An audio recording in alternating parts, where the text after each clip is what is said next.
Hello, so today I thought we'd create a shadow box. I've got a base which is Scrapiniec, which we'll get to in a moment. But there's a kit to go with this video. It includes this sheet of ephemera. Some of it is glazed and has a raised texture. There's all sorts on it. It's a lovely sheet of ephemera. So that it doesn't get creased in the packing, in the post, I'm going to cut it into sections so that it will arrive safely. So that's the first bit of the kit. We then have a nice selection of papers. There's more than you'll need for the project, but I'd rather give you more than less. There's patterns, there's ones with vague script, patterns again, there's some plain. There is a vintage Punch magazine page, and this is actual, it's not a copy, it's actual vintage Punch paper. A couple more plain and patterned larger sheets of paper. Set those aside. There is also copies of some vintage postcards. I've put 3 in the kit, but we'll only use 1. But you'll have enough leftovers to possibly make a card or another panel. So I thought 3, and then you could choose which you wanted to use. We've got assorted flowers, roses, daisies, little bud roses.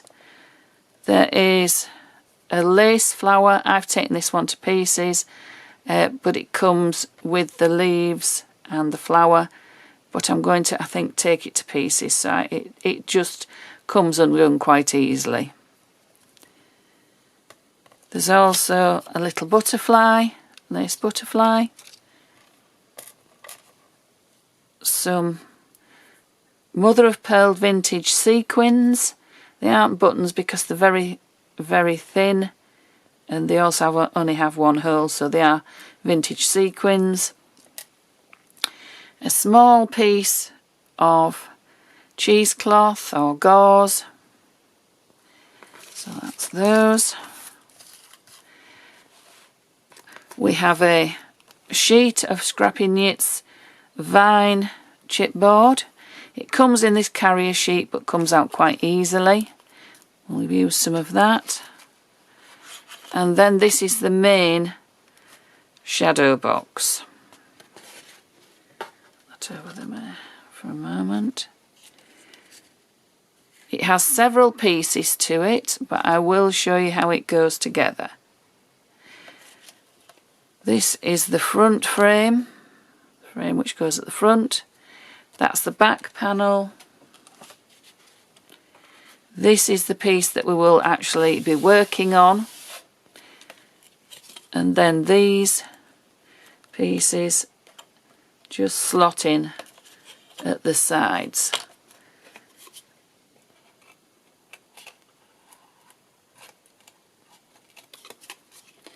Good idea, you've got them right way around. That's it.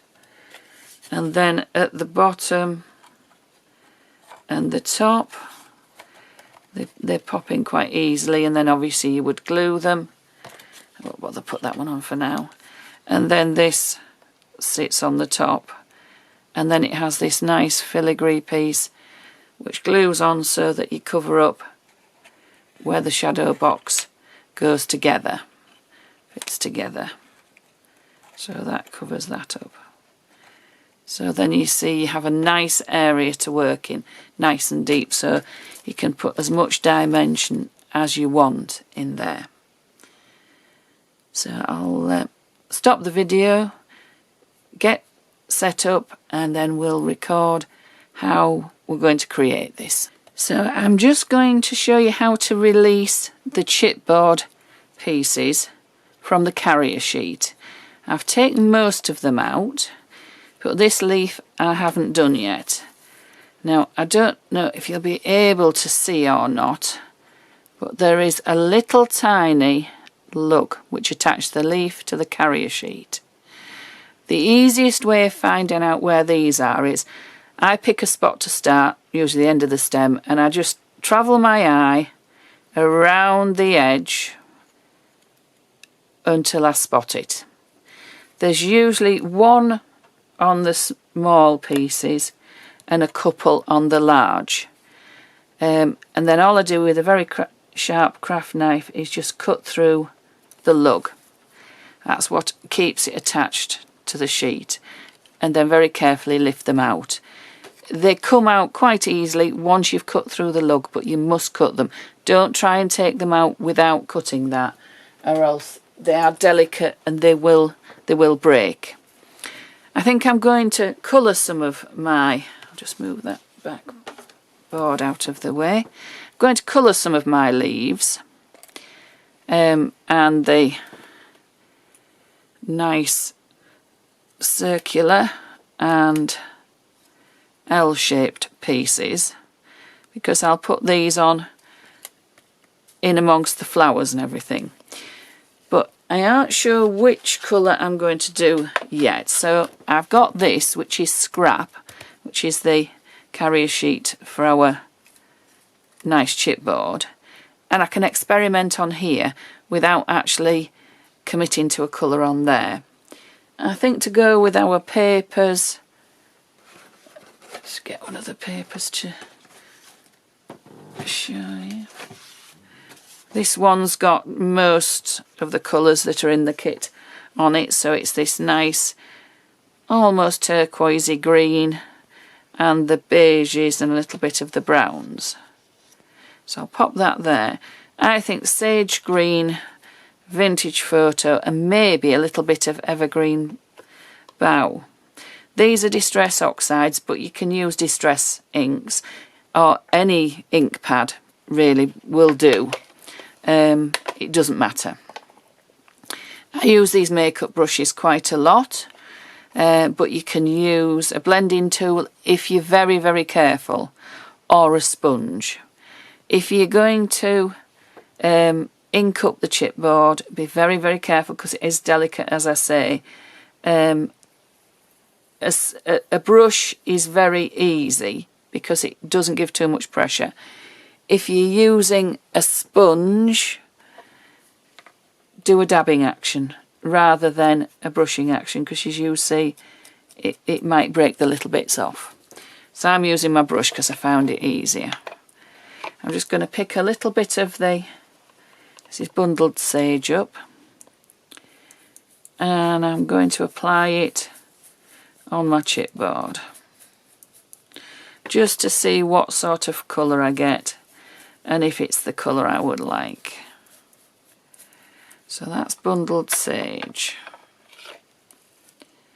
So let's have a look.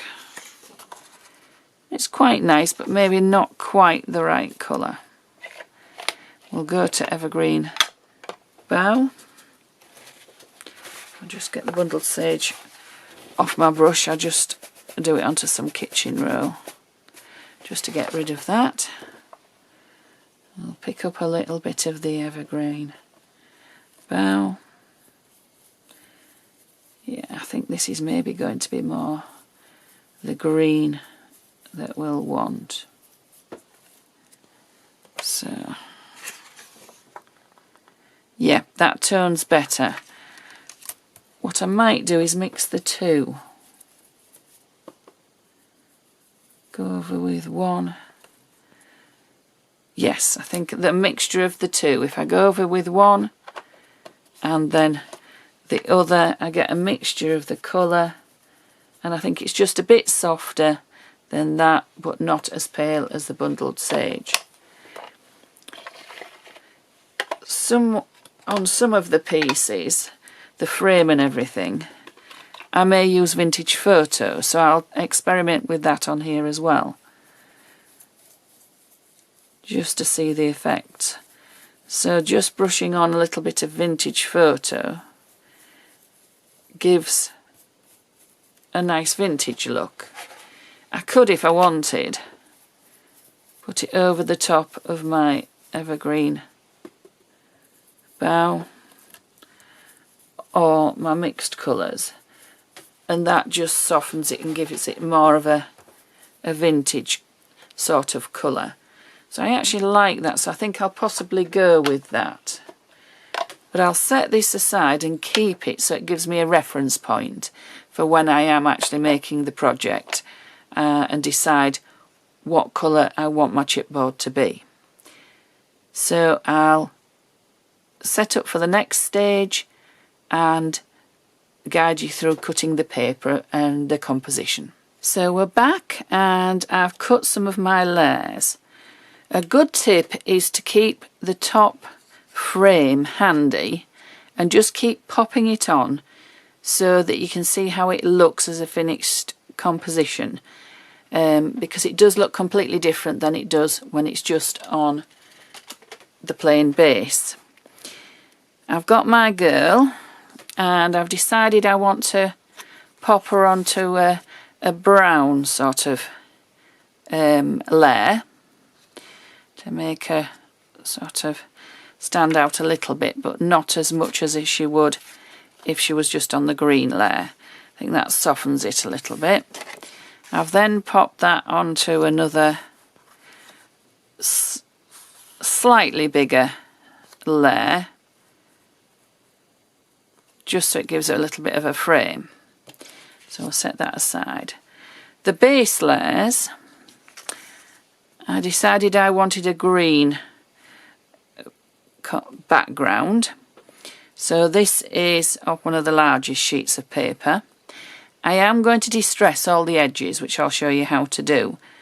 And I think the key to this project will be lots and lots of layers. So don't worry if you only see a little bit of some of the papers, it all counts. So we've got the green one. I then decided I wanted some text.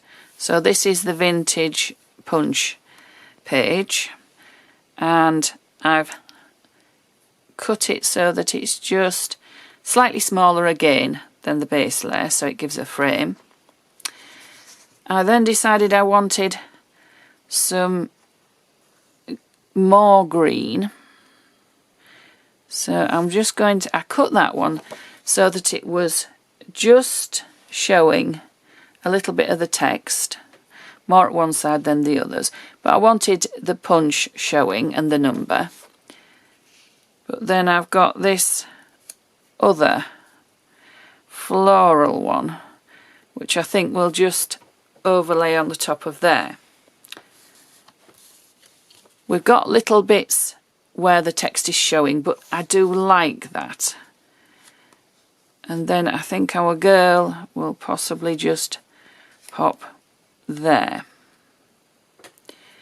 So you see how there's lots and lots of interest and lots of layers, and it's sort of telling a story about the girl. On the picture, the photograph, there's many happy returns.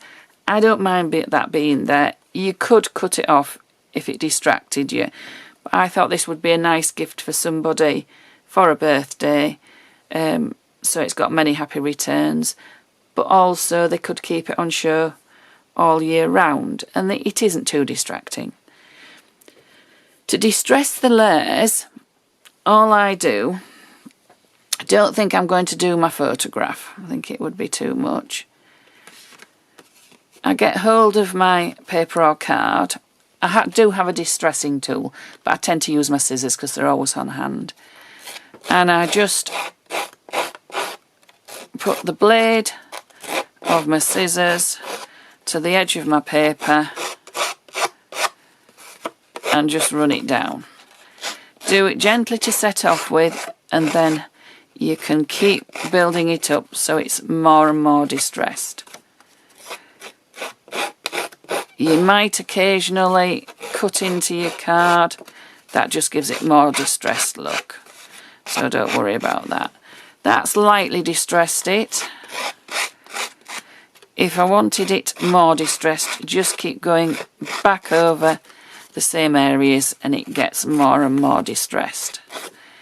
You can also push the edges of the paper against your thumb to give it more sort of raised, distressed areas, almost like rolling the paper.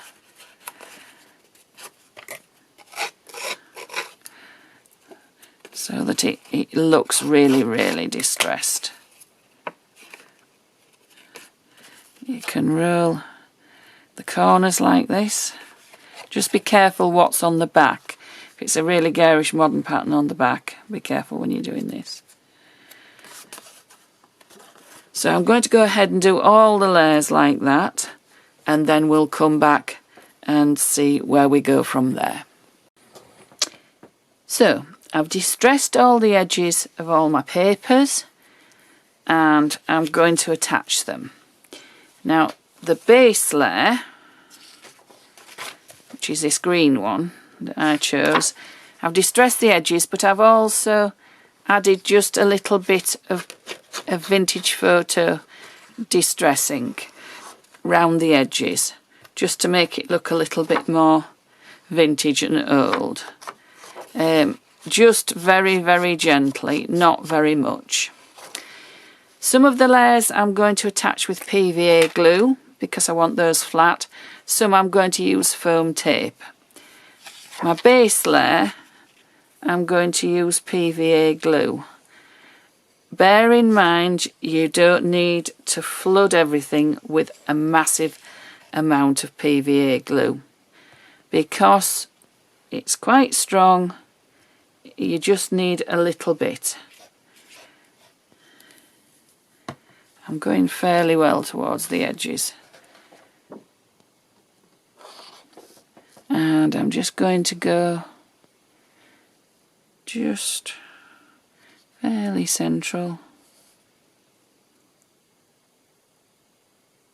Make sure that's right. Yeah. You have got a little tiny bit of time to jiggle it if you want. So you'll notice I've cut my layer so that it is within these marks because that is where the sides are going to go in. So whatever you do, don't cover those up. You need to see those at all time. The next layer, I'm going to again PVA glue again. Now this one I'll go a little bit further in from the edge, but from now on I am going to go slightly further in with the foam tape, and I'll tell you the reason for that. I'll just put the lid off my glue. As I build up my composition, I am going to add later on small little touches of other things. So in between the layers I may add things from our sort of ephemera sheets. So if I'd got the foam tape all the way around near to the edge, I wouldn't be able to do that. So what I'm going to do is just put it part way in. I'll put a reasonable amount so that it's quite strong.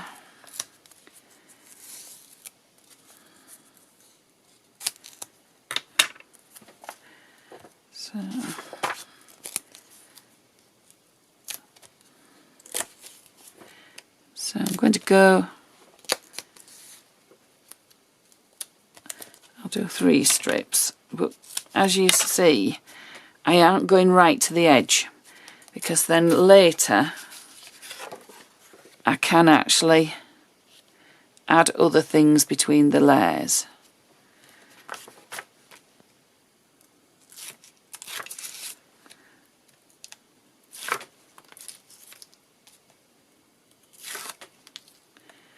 And I do tend to put a little bit of PVA glue on my foam tape because it gives me a little bit of wiggle room, but it also makes sure that nothing moves.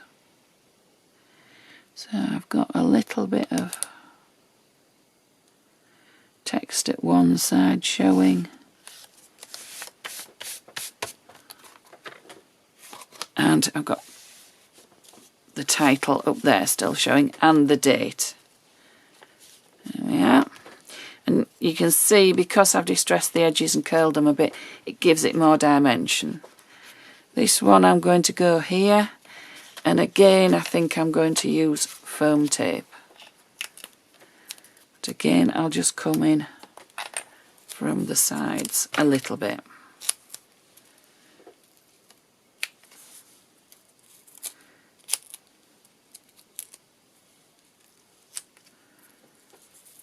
I need more foam tape. Some in the middle so it gives it a bit of strength.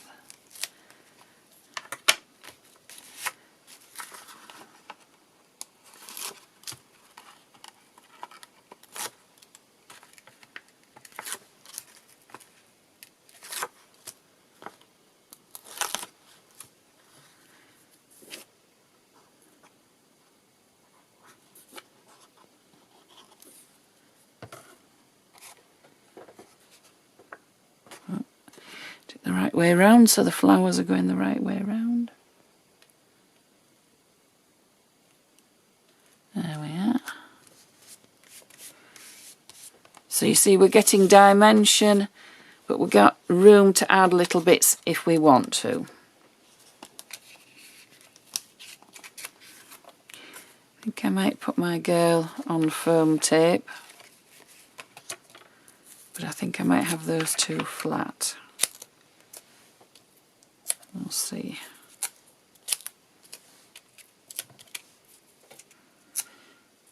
Yes, I've just run out of foam tape. So these two will have flat.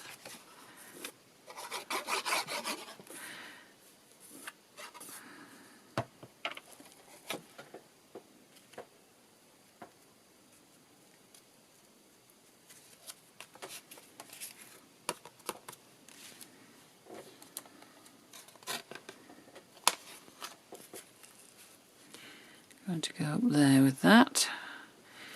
Now again I will just glue it in the centre so I can have room to tuck little bits in. Go up there.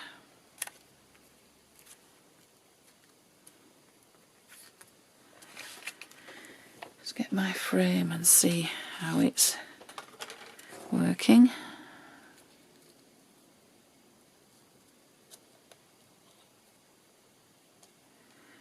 Yep, I think that's working still. Pop our girl on and then I'll add more little pieces in.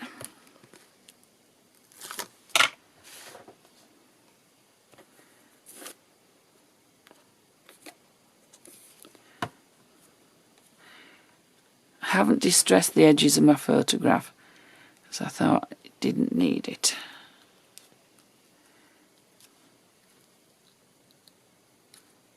Straight. Yeah. There we are.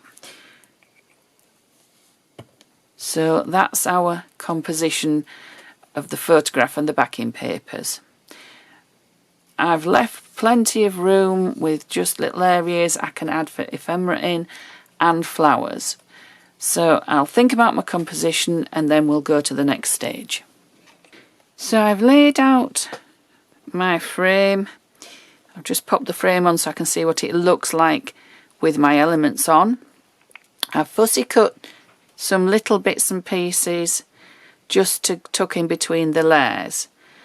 I'm going to colour some of my chipboard, so to make it easier I've just popped it back into the carrier sheet because it'll be easier and less likely to break if it's in there.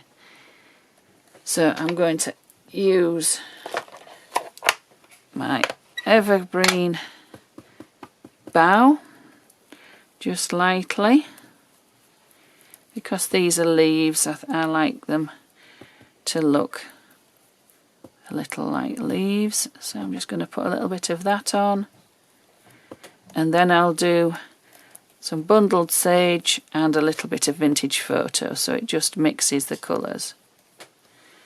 So that's that one. I'll do bundled sage next,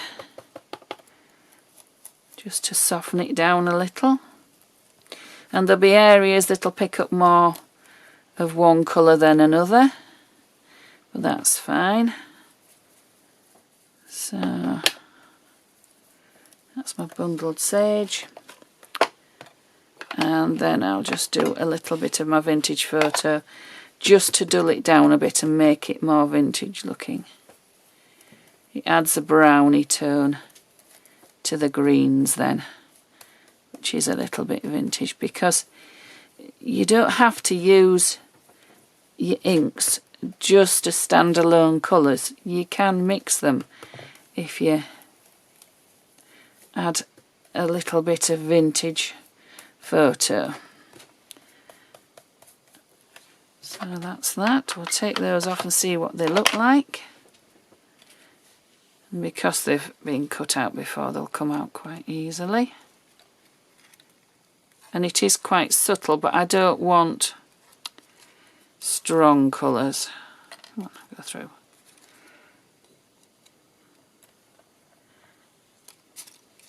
And that one will come out as it is. And you see we've got a variation in colour. It isn't a completely flat colour, which is nice. I'll just get the ink off my mat, and then it doesn't get onto the back of everything. So I've got my layout more or less decided. I'm going to glue these in. And I think I'm going to colour my little bit of cheesecloth. And I'm not going to use all my flowers. I think that would be too much. You see how that complements the colours of the layout. Then when I get these in here, they will just carry this round. And I think it'll look nice like that. But I'll show you how to colour your cheesecloth, and then I will add all these onto the composition and the project. So we'll just pop those safely out of the way for the moment. And this just over there. And I think I'll go for brown. So on my glass mat, I'm just going to add a little bit of vintage photo. Put those out of the way more. I need a little bit of water. And then basically I'm just going to dab my cheesecloth into it. Mop it all up. I'll give it another spray, because then it will transfer all the way through the cheesecloth, and you will get variations in colour, that's the nice thing. Let's get all that ink up, get rid of it off my mat, but not off my hands probably, and then I'm going to dry it with my heat tool, and it will lighten in colour. So I've adjusted my design a little, just because I thought there was too much on there. I've cut another little sentiment or thought out from the sheet of ephemera. I'm going to pop that on there, and you can see I've got my chipboard here as I had before. I've taken away the dark flower because I thought it was just too dark, but what I could have done was just add a bit of gesso on the end of the petals, but I thought it was enough as this is like it is. So I've got a little bit of the cheesecloth, which I'm just going to glue in between the layers of the paper at the top here. It's just going to tuck when it's not stuck to my finger. Get one of my little things for glue. Not being very cooperative. I only need a little bit.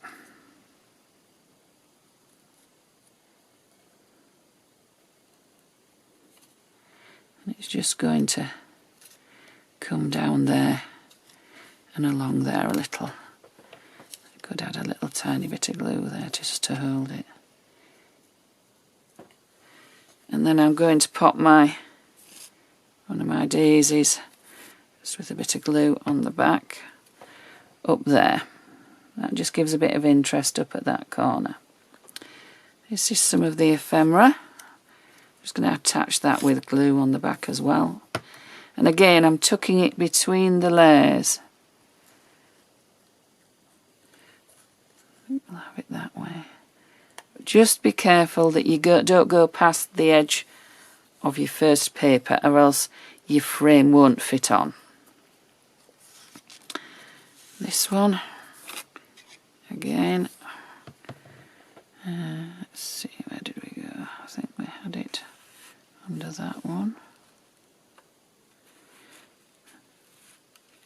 Like that. And then this one in there. So you can see I'm tucking it between different layers of papers so you can still read it.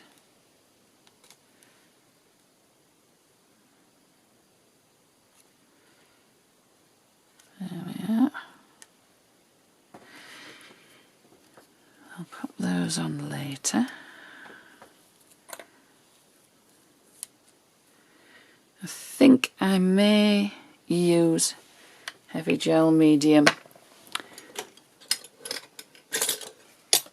for these, because it'll be a little bit easier, because they're raised up a little bit away from the papers. It may stick a little easier, and this dries clear. Have a little bit over there.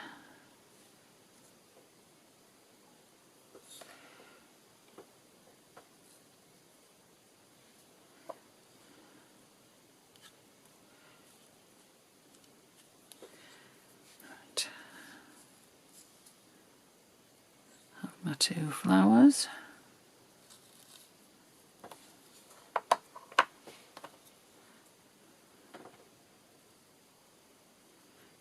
There. And some leaves.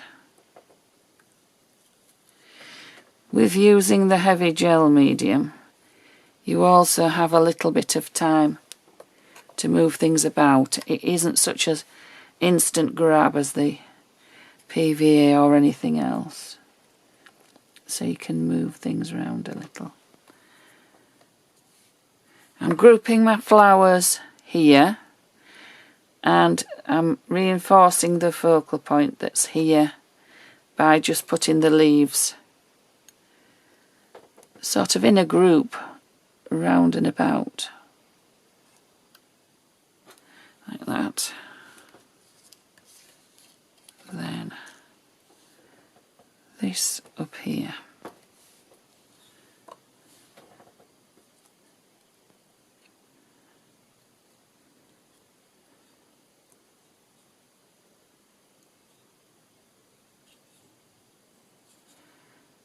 Yeah.